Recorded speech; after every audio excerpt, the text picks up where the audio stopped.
បងប្អូនចាំមើលសត្វក្លាតមួយដែលរត់នៅលើដីនេះនៅអាផ្លូវឡើងនេះឡើងទៅលើជាមួយប្រសង់នេះក្លាតនេះជាប្រស្នូលប្រាប់ថាជាអ្នកនាំផ្លូវនេះសត្វក្លាតរត់ឡើងលើដីនេះលើទៅបាត់ហ្នឹងជាសត្វក្លាតនាំផ្លូវមនុស្សយើងមានធ្វើកម្មវិធីអីណាមួយវាឲ្យសញ្ញាយើងដឹងដូច្នេះឲ្យបងប្អូនយើងឆាប់អ្នកដែលទស្សនាអ្នកដែលទេសចរទាំងឡាយត្រូវឆ្លាតមើលជុំវិញខ្លួនយើងតើមានអ្វីខ្លះដែលជាលក្ខណៈឲ្យយើងដឹងជាសញ្ញាគេឲ្យឃើញជាសត្វស្លាបសត្វជើង3ជើង4ជើង2អីជាសញ្ញាឲ្យយើងប្រាប់ថាយើងមកជាលក្ខណៈយ៉ាងម៉េចមកជាលក្ខណៈល្អឬមកជាលក្ខណៈអាក្រក់ឬមានបំណុលអីមួយដែលឲ្យសញ្ញាយើងដឹងដូច្នេះប្រជាពលរដ្ឋដែលទៅធ្វើបុណ្យនៅកន្លែងព្រះគ្រូធំរបស់យើងលោកតាសីនុតរបស់យើងដែលលោកសកុតនៅប៉ាងនៅបានៅកន្លែងដែលកន្លែងលោកសកុតនៅភ្នំកលែននេះនៅកន្លែង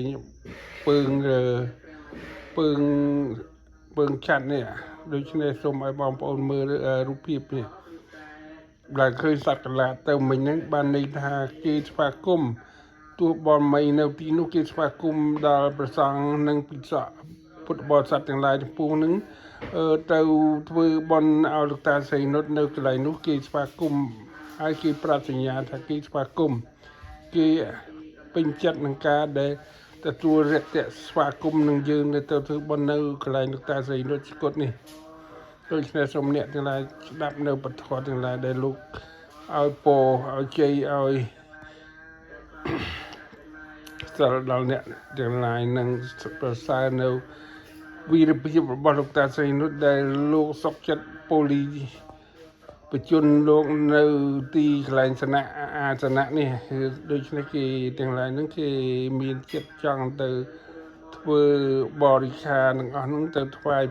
គេម្ចាស់ទឹកម្ចាស់ដីទួបរមីនៅថែសាភ្នំនោះនៅពើងឆាត់នោះដូច្នេះសូមឲ្យ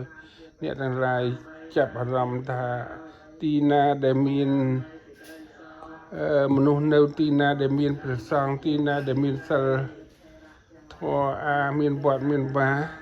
ទីនោះជាទីកន្លែងដែលសមស្របជាទីកន្លែងសុខសប្បាយដល់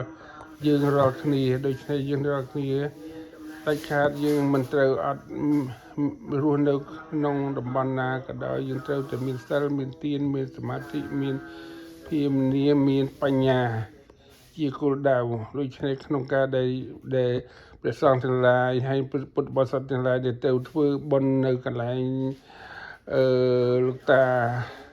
ពើងលោកតាសកុតនេះលោកតាស្រីនុតសកុតនេះគឺថាសំខាន់ណាស់ដែលកន្លែងព្រះអរិយបុគ្គលដែលទៅសកុតហ្នឹងគឺថាកន្លែងនេះជាកន្លែងដីល្អកន្លែងទោះបំមីល្អកន្លែងដែលយើងធ្វើបុណ្យទៅបានបុណ្យកុសលច្រើនដូច្នេះសូមឲ្យបងប្អូនចាប់អារម្មណ៍ក្នុងការដែលយើងធ្វើបុណ្យទៅទានឆ្លាតដែរយើងធ្វើបុណ្យទាននៅកន្លែងដែលល្អអញ្ចឹងធ្វើបុណ្យ100បានទាំង100 1000បានទាំង1000ដូច្នេះសូមឲ្យបងប្អូនចាប់អារម្មណ៍អូខេ